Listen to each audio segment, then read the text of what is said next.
Having a flexible wrist is super important for bowing, but it's a huge struggle for a lot of students.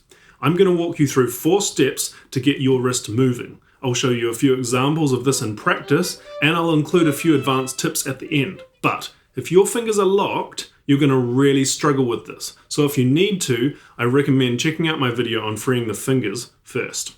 Let's jump into it with the basic wrist motions. We have down and up and clockwise circles and anti-clockwise circles. Pretty much everything can fall into that framework. When learning something new, let's exaggerate so we can use the full range of motion.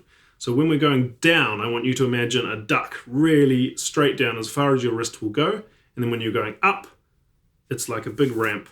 So duck, ramp, down, up. When we go to our circle, everyone has stirred a bowl before. It's the same motion on the bow, just on a slightly different angle. Going the other way is a little less natural, the anti-clockwise, but we still need that on the bow. So clockwise, the full range you can do, and anti-clockwise, the full range you can do. Now take a pencil and hold it like a bow as lightly as possible. The lighter your bow hold, the more flexible your wrist can be. So we can go down like a duck, up like a ramp, down, up, really exaggerate. Now let's do our circles. Clockwise, big movements. Imagine you're stirring a pot. Other way, stir the pot, and then we can do it like this and like that. Now take the violin and put the bow on the D and the A string, and without playing any down or up bows, just let the wrist drop and raise. And if you can really exaggerate, you can drop all the way to the E string level and then raise all the way to the G string level. If you're finding already that it's not working, you're probably gripping the bow too tightly with the fingers. Try this little hack where you think of only touching the top of the stick. That should allow the bow to move under your fingers. Next, we're going to play some notes. We're going to start on the D string and play D, A, D, A. So we play D, pause, drop, A, raise. And when you're doing really well at that, swap and go A, D.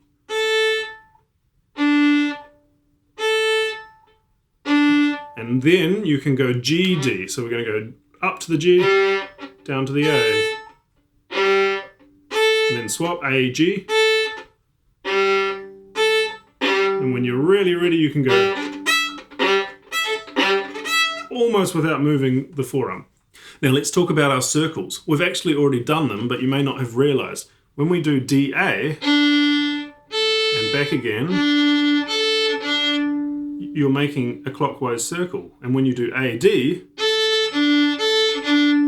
you're making an anti-clockwise circle.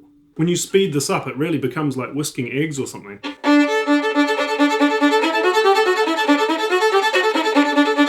Or the other way around.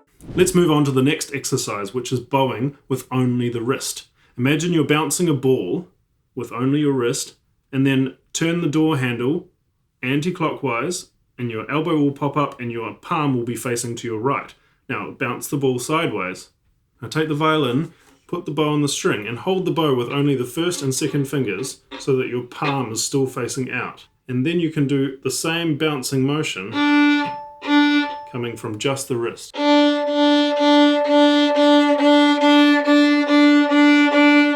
Once that's going well, try it in different parts of the bow. Middle. Heel.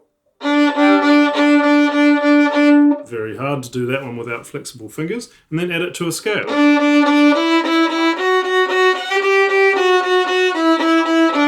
Just remember, this is not how you actually play in real life. This is just an exaggeration to really get that joint moving well. If you want to do multiple up bows, sort of off the string, you're actually doing these circles and flicking the wrist like this with every up bow. So if I play, then I'm getting all those up bows mainly coming from my wrist. And then I put it on a piece.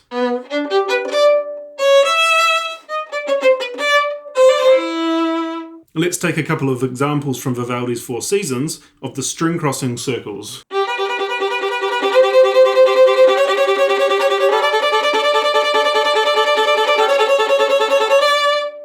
And then the opposite direction, the anti-clockwise.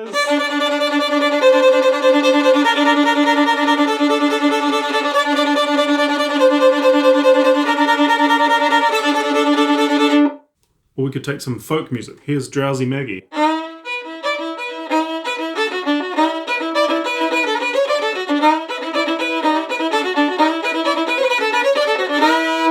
If you want to see more of these types of videos, please don't forget to subscribe.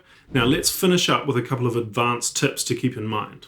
It's very easy when you're doing primarily wrist string crossings for the stick to flip from side to side like this. So it's leaning over, flipping like this as you cross strings. Now you need to allow the stick to move under your fingers so that that doesn't happen, otherwise you're going to end up super messy. Remember I talked about just touching the bow on the top of the stick? This makes sure there's no horizontal gripping going on, which basically means that has to happen. So if you can allow the stick to move within your fingers, then the angle should be able to stay the same. One other common issue is that when people get a floppy wrist, they also go super light and fluffy, and the bow goes everywhere and doesn't make a clear sound. So you need to figure out how to be heavy and flexible, like a thick piece of rubber.